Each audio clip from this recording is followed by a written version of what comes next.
You are welcome to the News Perspective. There are some issues. Okay, we are not short of issues in this country. Issues are always arising. Of course, in every human domain, issues will be arising. But my concern at this particular hour is that too many issues or the negative are arising in Nigeria, and they are being given freedom of passage by default of those we elected, who now will appoint people on their behalf to take dominion over us, electors. For example, the cabinet of President Muhammadu Buhari. How many of them did we elect? We in Nigeria. How many of them did we elect in 2019? We elected only one man, President Muhammadu Buhari. And it's well understood. He cannot do it himself.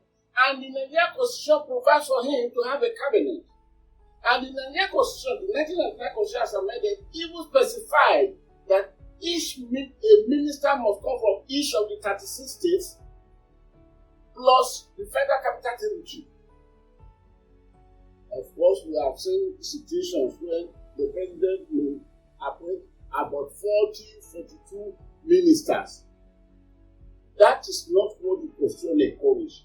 But there is no way it would appoint less than 37 ministers, because the Constitution appoint each, one from each state. So now, the person we elected is one man. The man needs to appoint people to run a bear. Therefore, whatever it is, either liability or asset that is domiciled at the domain of the president elected, will become our liability or assets. Let us take, for example, the Sudanese problem. Evacuation. Of course, this is not the first time that Nigeria is fighting in evacuating their citizens from other countries of the world where there are problems. We would always come late. We never react. We always react. Therefore, falling behind when others that we are small as 2-3 states in Nigeria put together would have finished the job excellently. It is there will be happening now. I want to pick only one point here. Please, let us listen to this point. The Sudanese matter came. Tanzania evacuated their people. Uganda evacuated their people. 2 other African countries evacuated their people. It was then we started looking. Oh, it is dangerous now. Which route are we going to pass? Are we going to pass through Ethiopia route? No, they may be victim of our evacuees. Are we going to pass it? Okay, from Sudan. Are we going to move through the Cairo? How do we move the people from Khartoum? This became an issue. But eventually, the federal government took a stand. We will evacuate our people. And that is even after the owner, the chief executive officer of Air Peace, had voluntarily brought his place there that I will go there and bring Nigerians back home free of charge. The man offered it free of charge. We have no reason to doubt this man. He has done it before. Even during the period of COVID-19, he went to deliver Nigerians from India. I remember speaking on it on air. And then he flew there and brought Nigerians back home. What about the Ukraine matter? What about many others? So there is no, and this man will say, I will do it free of charge. Then suddenly, there was an issue. And the issue is that we need to hire buses. But when you see the government officials discussing the matter, they use the language, instead of hiring buses, procure, as if they bought those buses. That's a typical lie. They did not buy those buses. They hired them. It's like meeting a Keleshiku or what you call all this transporter. That's it. Please, I want to hire you. Of course, the circumstances is tougher. Now, in Sudan, from war zone, it couldn't be the regular price of doing the job. Then $1.2 million was to go for that affair. Nigerians did not even talk much. But the federal government officers that were involved brought themselves to the dock defending themselves when they were not charged. when they were not prosecuted, they started defending themselves.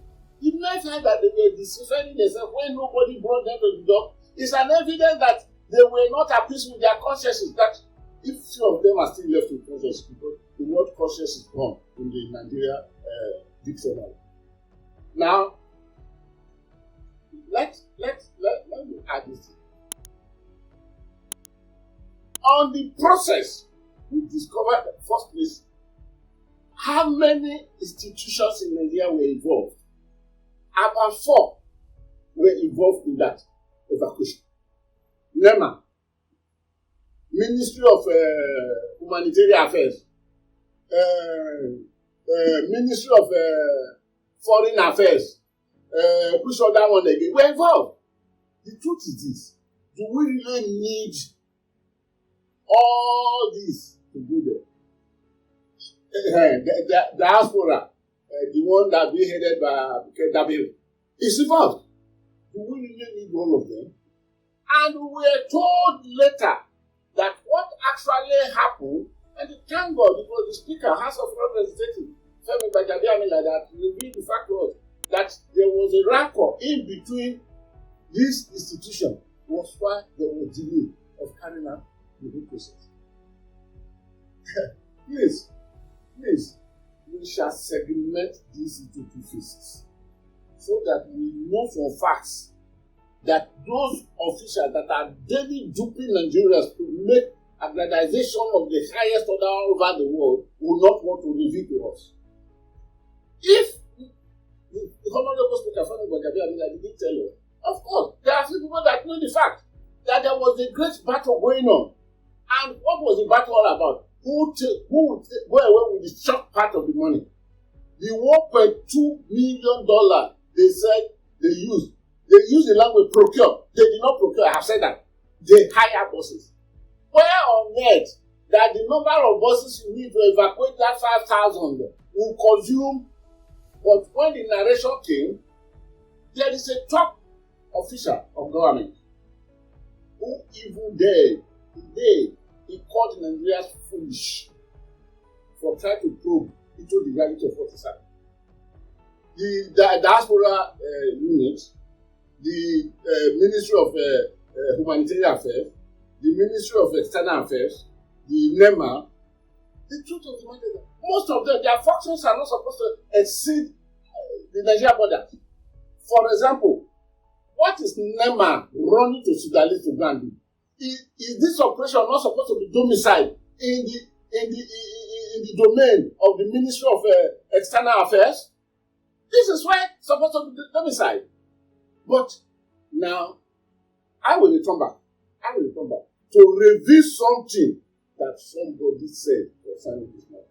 Then we shall now know what the malady of Nigeria has always been and will continue to be. If we don't rise up to change the situation, we will